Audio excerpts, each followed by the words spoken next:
Hello, everyone. Algebra has to do with dealing with letters and also dealing with numbers. So the letters can represent unknown values for your mathematics problem. If you're finding something and you don't know the value, you could give it a letter. You could say X, you could say Y, you could say Z, you could say A, or any letter of your choice, except of course O, because O looks like a zero. So that is what algebra means. So the first thing we're going to learn in algebra is word problems. Sometimes you may have a problem you want to solve that has to do with counting numbers, and that problem can be represented as a sentence or can also be translated to look like an equation. So let me give you an example. The first example I'll tell you about is this. Number one, Tom has 15 pencils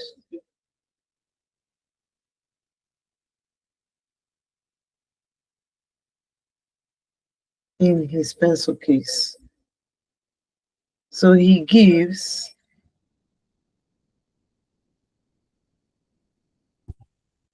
3 of those pencils to his friends,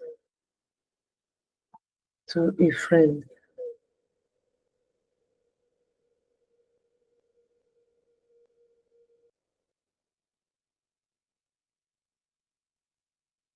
Okay. How many pens does he have left? How many pencils does Tom have left? Okay, so we're going to represent this in form of an equation. We're going to represent this in form of an equation. So we'll say number of pencils, the number of pencils that he has, we'll call it X. That's the total number of pencils.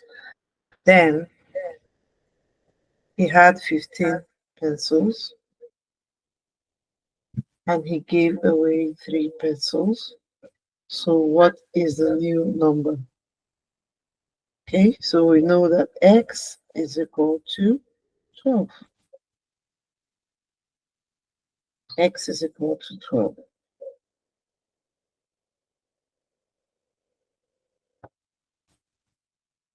Okay, so that should be clear by now. Let's try another example. You can represent equations or sentences as equations. So you have to identify the unknown. So sometimes we can call the unknown a variable. You say unknown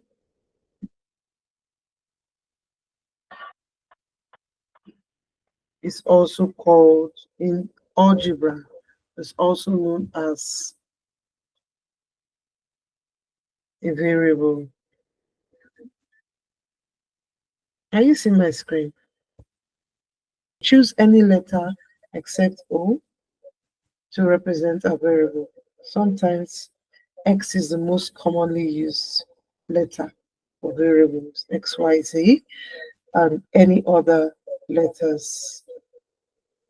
Okay, example. There's a bookshelf that has 5 shelves, and each of the shelves can hold 8 books.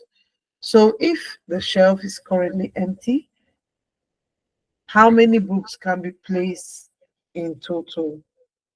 Okay, so now let's solve this. I'll wipe this off. So the mathematical representation of this will be 5 shelves times 8 books for each shelf, which will give us X, right? So We therefore know that x is equal to 40.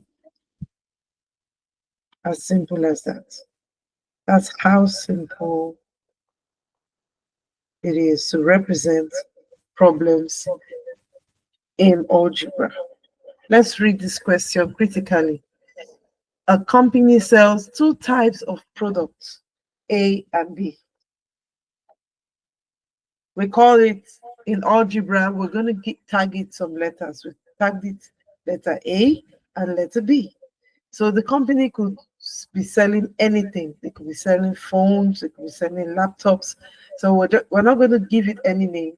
We're just going to give it a letter. So the first product is A and the second product is B, which they sell.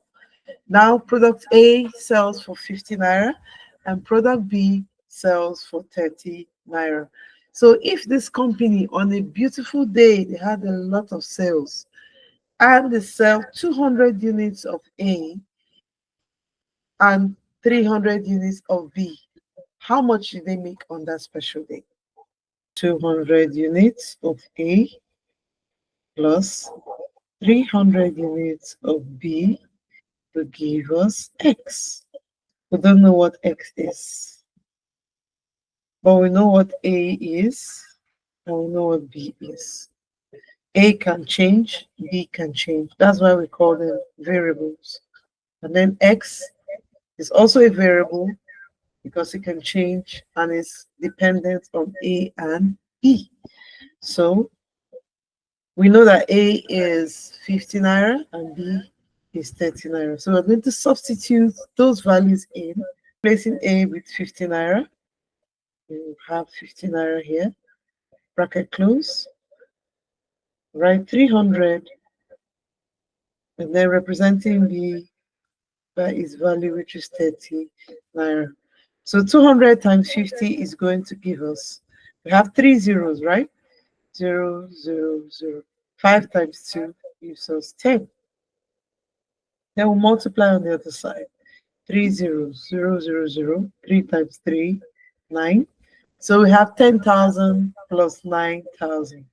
Therefore, if we add it up, the total revenue that the company made that day was 19,000 naira. So that is the value for that question. That's the answer for that question. The question 4.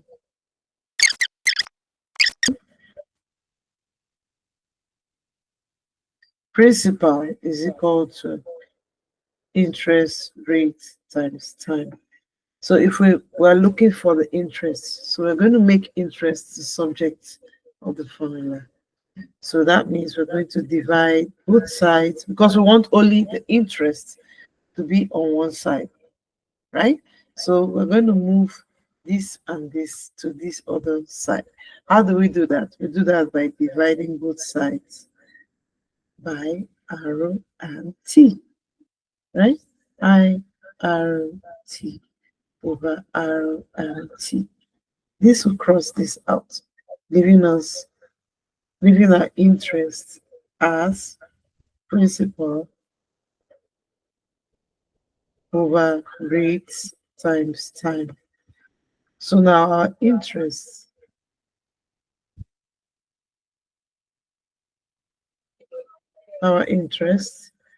will be equal to principal 10,000. The rate is 5%. So all over 5% times 2 years. So let's cross it out. So first of all, we'll say 10,000 all over 10.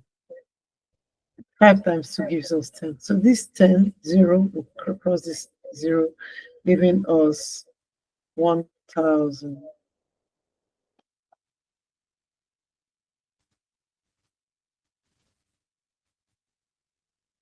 After 2 years, we're going to gain an interest of 1,000 naira. So if you add 1,000 to 10,000, you add it up. The total amount that will be in that account will be 11,000 after 2 years. So that is the solution to this problem.